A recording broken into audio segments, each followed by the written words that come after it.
दोपहर के 12:43 बज रहे हैं and here I am cruising at 90 kmph।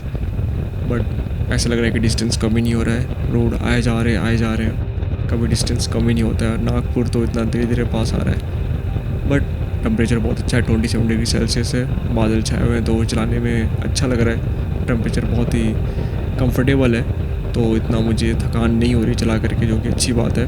But मुझे डिस्टेंस जल्दी कवर करना है और जिस हिसाब से मैं डिस्टेंस देख रहा हूँ, जैसे कि अभी बोर्ड गया तो डिस्टेंस कम नहीं हो रहा है और मुझे थोड़ा डर लग रहा है। नागपुर अभी मेरे लोकेशन से 400 किलोमीटर नहीं 600 किलोमीटर दूर है, जो कि अराउंड अगर एग्जैक्ट बताऊँ तो 591 किलोमीटर के अराउंड है। और हैदराबाद 111 किलोमीटर है। बट मैं धीरे धीरे कवर कर रहा हूँ, तो देखते कितना टाइम लगता है।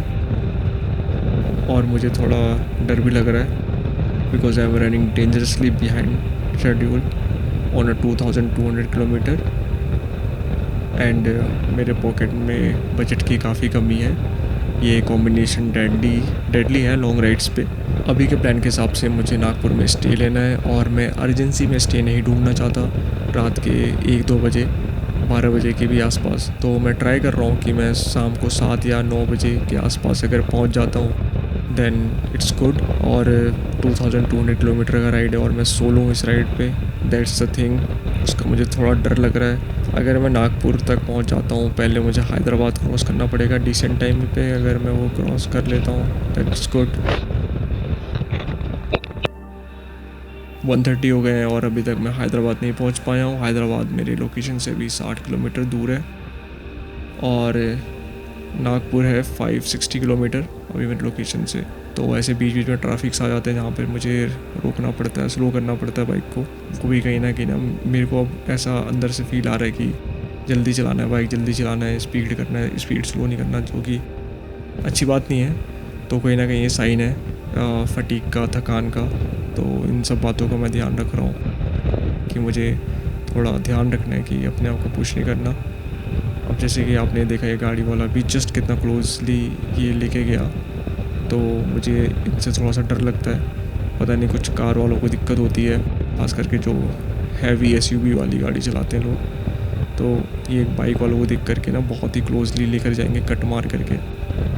दिस रिमाइंड्स मी, जब मैं बेंगलोर जा रहा था via Nagpur on some local road not highway, I was following Google Maps audio because मेरे पास फ़ोन माउंट नहीं था उस टाइम। ईयरफोन्स लगा के पॉकेट से फ़ोन निकाल के चेक करता आ रहा हूँ। एक बार मैं रोड, अब देखो जैसे ये गाड़ी वाला लेके गया तो ये अच्छे से लेके गया, तो मैं कंटिन्यू करता हूँ। तो मैं ऐसे ही फ़ोन निकाल करके चेक कर रहा था और मेरी बाइक स्लो थी और मेरे को पता नहीं चला। और मैं अपने टैंक के जो होता है ना लैब पे, वहाँ पे रख करके मैं देख रहा था गूगल मैप की किधर ठीक से कहाँ लेके जा रहा है भाई, ये कैसा रास्ता है। तो मैं रोड के सेंटर में आ गया और मुझे पता ही चला।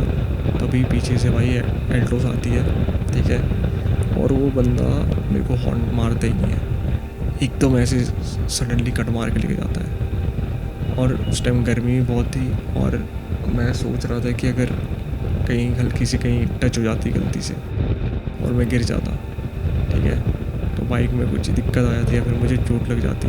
और उस टाइम मैं नागपुर में था और अपने घर से भी दूर और डेस्टिनेशन से भी दूर, तो वहाँ पे मैं ज़्यादा कुछ कर भी नहीं सकता था। बट ठीक है, जहाँ तो मुझे लगता है कि महाराष्ट्र वाले थोड़े ट्रिगर रहते हैं, तो आई थिंक आउटसाइड का नंबर प्लेट देख करके थोड़े पगला जाते हैं महाराष्ट्र के लोग।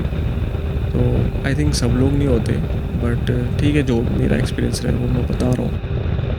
अब मेरा नेक्स्ट टारगेट यही है कि अब मैं जल्दी से फटाफट मुझे डिस्टेंस कवर करना है फटाफट। जैसे कि आप देख सकते हो मैं स्पीड स्लो नहीं करने की पूरी कोशिश कर रहा हूँ, फटाफट भगा रहा हूँ, निकाल रहा हूँ मैं, क्योंकि मुझे अब समझ में आ रहा है धीरे धीरे कि ना, जब मैं बेंगलोर जा रहा था तो वो वाला राइड मेरा बहुत क्रेज़ी था, बहुत ज़्यादा।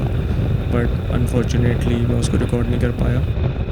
तो मुझे लगा था, जब मैं घर से निकल रहा था ना, तो मुझे लगा था कि 2000 किलोमीटर ना एक दिन में कवर हो जाएगा। तो इससे पहले मैंने मैक्स 300-400 किलोमीटर का राइड किया है। तो मैं एक नूब राइडर था, अभी थोड़ा सा मुझे एक्सपीरियंस हो गया है, तो मुझे लगा था कि 2000 किलोमीटर हो जाएगा जल्दी कवर, क्योंकि आई थिंक मैंने किसी का चंदन अधिकारी है, पता नहीं कौन है, तो चंदन अधिकारी है शायद, तो उस बंदे का मैंने देखा था वीडियो, वो दिल्ली से कन्याकुमारी जाता है।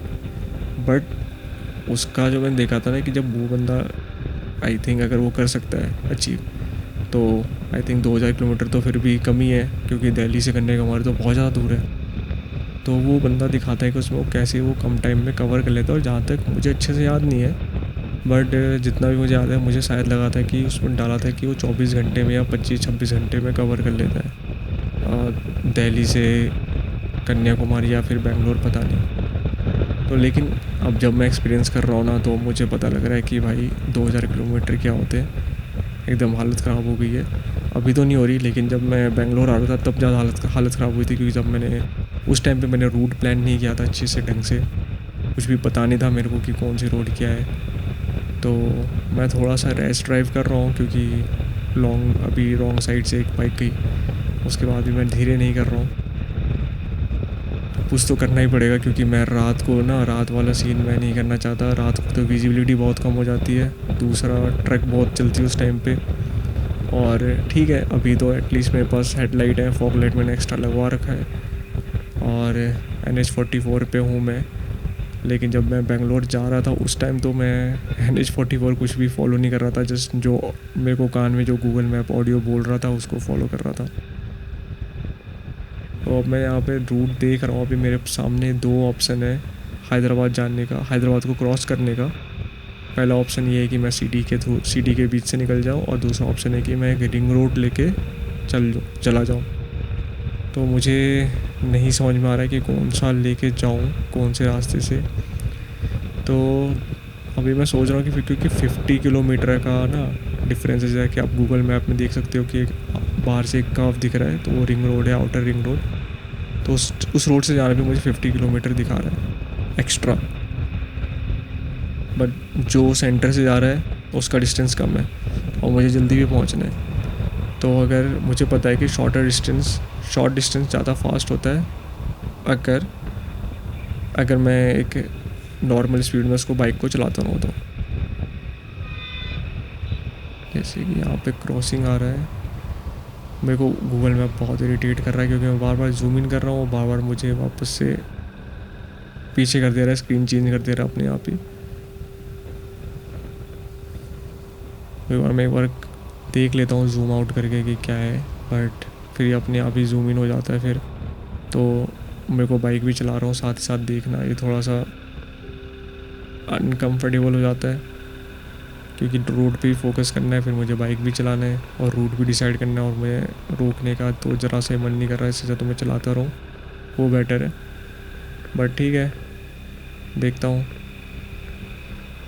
तो अभी मैंने पॉइंट सेट कर रखे हैं हर एक लोकेशन के जाने के बाद।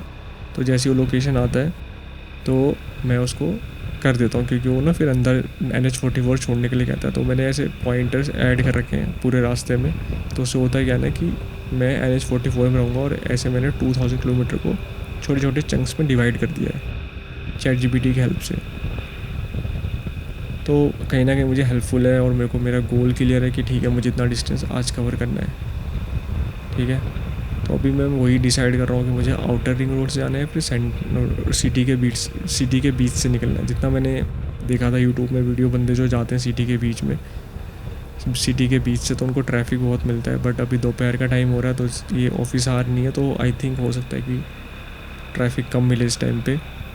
और हैदराबाद मैं फ़र्स्ट टाइम नहीं जा रहा। हैदराबाद में एक्चुअली जब मैं इंटर्नशिप कर रहा था ताज विवांता में, तो उस टाइम मैं रहा था यहाँ पे 6 महीने के लिए इंटर्नशिप के ड्यूरेशन में। तो मेरा एक्सपीरियंस बढ़िया ही था। जहाँ पे जिस एरिया पे मैं रह रहा था, मैं सिकंदराबाद में था, तो वहाँ पे इतनी ट्रैफिक का इशू था नहीं, और मेरे लोकेशन से होटल भी आई थिंक 6 किलोमीटर दूरी था।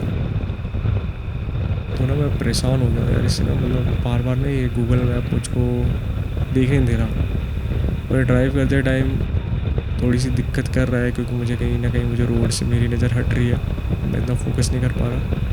आई थिंक इसलिए लोग ADS सिस्टम ले लेते हैं, जहाँ पे अलग से एक डेडिकेटेड सिस्टम होता है गूगल मैप के लिए। अभी यहाँ पे थोड़ा ट्रैफिक आने लग गया है, आई होप कि मुझे स्लो ना करना पड़े। मुझे कैमरे को भी फिक्स करना है, तो मैंने चेस्ट पे माउंट कर रखा है कैमरा, और मुझे कहीं ना एक तो ये भी मेरे को बड़ा ही अनसर्टेनिटी रहता है इसका कि कैमरा ढंग से रिकॉर्ड कर रहा है कि नहीं कर रहा है, एंगल ठीक आ रहा है कि नहीं आ रहा। तो मैं आगे चल कर का सेटअप करने वाला हूँ उसका परमानेंटली, क्योंकि मेरा राइड का स्टाइल बहुत अलग है। मेरे को एक चीज़ समझ में आ गया है, जो अदर ब्लॉगर्स हैं, जो बड़े बड़े ब्लॉगर्स हैं यूट्यूब पे, वो ये पार्ट नहीं दिखाते हैं। वो जस्ट सिनेमैटिक शॉट्स दिखाएंगे, छोटी छोटी चीज़ दिखाएंगे, बेस्ट पार्ट दिखाएंगे और कंफर्टेबली ट्रैवल करते हैं वो लोग, जो कि वो गलत नहीं है। बट अगर आपको एक्सपीरियंस करना है ना, आई थिंक यार कि आपको ना वैसे ट्रैवल करना चाहिए, अपने आपको अपने कंफर्ट जोन से बाहर निकल के। तो मैं भी स्टे ले सकता हूँ, जैसे कि मैंने शाम को 6 बजे स्टे ले सकता हूँ, लेकिन मैं पुश करूँगा अपने आप को कि मुझे एटलीस्ट आज 1000 किलोमीटर तो कवर करना है, सो दैट कि कल मेरे पास कम डिस्टेंस हो थोड़ा पहुँचने के लिए और कल मैं पहुँच जाऊँ। ये मेरा गोल है कि मैं 48 आवर्स के अंदर पहुँच जाऊँगा। तो देखते हैं कितना पॉसिबल हो पाता है। मुझे अपने को पुश तो करना ही पड़ेगा थोड़ा, तो इसलिए मैं स्पीड में चला रहा हूँ। लेकिन कहीं ना कहीं जब क्रॉसिंग आता है तो मुझे थोड़ा डर लगता है, क्योंकि वहाँ पे मुझे देख के चलाना पड़ता है और मेरा बाइक स्लो करने का बिल्कुल भी मन नहीं कर रहा है। अब लगता है यहाँ पे बाइक स्लो मुझे करना ही पड़ेगा। अरे यार, इतना नहीं सोचा था मैंने कि इतना पूरा बाइक ही मुझे रोक देना पड़ेगा, बट ठीक है।